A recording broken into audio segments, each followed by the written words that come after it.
Hi friends, मी आरोही। तर आज आपण 17 दिनदर्शिका हा पाठ वाचणार आहोत। तर चला वाचूया।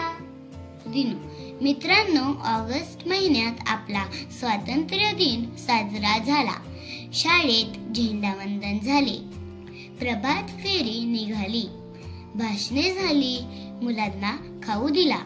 आता 26 जानेवारीला आपल्या शाळेत प्रजासत्ताक दिन साजरा होईल। रहीम, दिनू तुला कसे रे कळते? कोणत्या दिवशी काय साजरे होणार आहे? कोणत्या दिवशी सुट्टी आहे? दिनू, त्यात काय एवढे?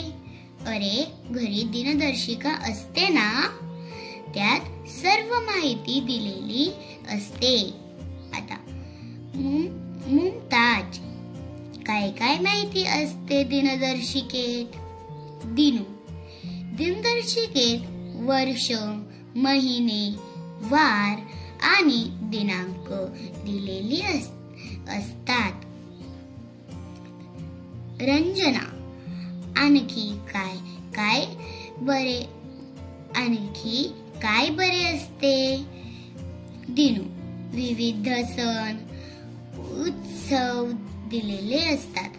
थोर व्यक्तींची जयंती, पुण्यतिथी असे दिन विशेष दिलेले असतात।